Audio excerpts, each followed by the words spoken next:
최근 미국과 중국을 중심으로 감염병 확산세가 심상치 않다는 소식이 전해지고 있습니다.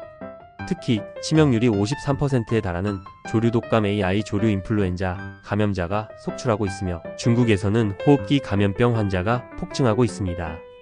이러한 상황은 의학계에서 기존 바이러스가 사람 간 전파력을 키우기 위해 변이를 일으켰을 가능성에 대한 우려를 낳고 있습니다. 지난해 5월 세계보건기구 WHO가 코로나19 비상사태의 종식을 선언한 지 8개월이 지난 지금 새로운 감염병 시대가 도래할 가능성에 대해 주목할 필요가 있습니다. 현재 미국과 중국에서 발생하고 있는 감염병의 확산세는 매우 우려스러운 상황입니다. 미국에서는 조류독감 AI 감염자가 증가하고 있으며 이로 인해 공중보건에 심각한 위협이 되고 있습니다. 특히 조류독감의 변종이 기존 바이러스보다 더 높은 전파력을 보이는 것으로 나타나고 있습니다. 이러한 상황은 감염병의 전파 경로와 관련이 깊습니다. 미국의 조류독감 AI 상황. 미국 내 조류독감 AI의 확산은 특히 가금류 농장에서 두드러지게 나타나고 있습니다. 조류독감은 야생 조류에서 가금류로 전파되는 경로를 가지고 있으며 이는 다시 사람에게 전파될 수 있는 가능성을 내포하고 있습니다. 조류독감의 감염자는 증가하고 있으며 이로 인해 가금류 산업에 큰 타격을 주고 있습니다. 가금류 농장은 밀집된 환경에서 운영되기 때문에 감염병의 전파가 용이합니다. 중국의 호흡기 감염병 및 HMPV. 중국에서는 잘 알려지지 않은 사람 메탄 유모 바이러스 HMPV 감염자가 급증하고 있습니다. 최근 중국 질병통제예방센터의 발표에 따르면 급성 호흡기 감염병이 계속 증가하고 있으며 특히 14세 이하 소아청소년에서 HMPV 양성 판정이 크게 늘었다고 합니다. 이러한 상황은 다양한 요인들이 복합적으로 작용하고 있음을 시사합니다. HMPV는 독감과 유사한 증상을 보이며 아동과 고령자에게 특히 위험할 수 있습니다. 이에 대해 엄중식 가천대 길병원 감염내과 교수는 HMPV는 우리나라에서도 급성 호흡기 감염증의 원인 바이러스 중 하나라며 이 바이러스는 성인보다 어린이에게 더 많이 감염되는데 현재까지는 경증 중등도 수준에 불과해 중증화로 인한 입원까지 이어지는 경우는 극히 드물다고 설명했습니다.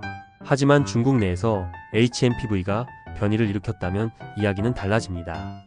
엄 교수는 HMPV는 본래 하기도식로 아랫부분을 공격할 수 있는 바이러스라며 지금보다 하기도를 더 심하게 공격해 폐렴기관지염을 일으키는 확률을 높이도록 변이를 일으킨다면 폐혈증과 호흡부전으로 사망에도 이를 수 있는 코로나19처럼 될 수 있다고 우려했습니다.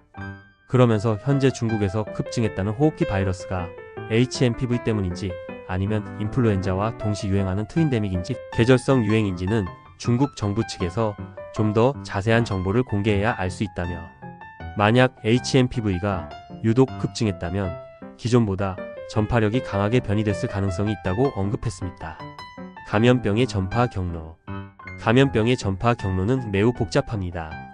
가금류 농장 내에서의 밀집된 환경은 감염병의 전파를 촉진하는 주요 요인입니다.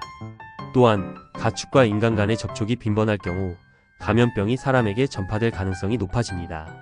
이러한 전파 경로를 이해하는 것은 감염병 예방에 있어 매우 중요합니다.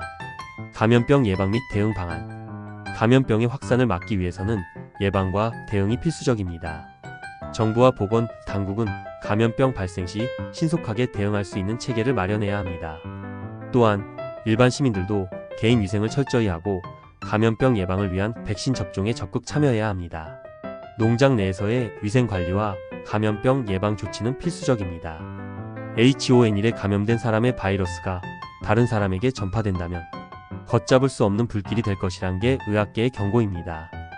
이재갑 한림대 강남성심병원 감염내과 교수는 조류독감은 아직 사람과 사람 사이의 전파 사례까지는 발생하지 않았지만 몇 년 전과 비교했을 때 최근 동물에서 사람에게 전염되는 인수공통 감염 사례가 잦아졌다며 지금까지 사람 간 전파가 없었지만 소돼지 등에서 사람으로 전파된 후 언제든 유전자 변이를 일으켜 사람 간 전파 단계로 넘어갈 수 있다고 경고했습니다. 우리나라에서도 조류독감 감염을 막기 위한 대응에 나섰습니다. 인천대공원은 오는 7일부터 인천대공원 어린이동물원을 휴원합니다.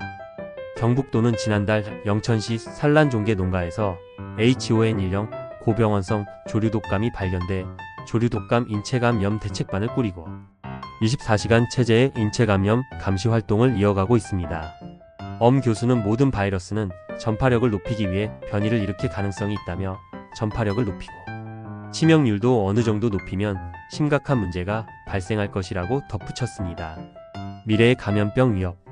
현재의 감염병 확산세는 앞으로도 계속될 가능성이 높습니다.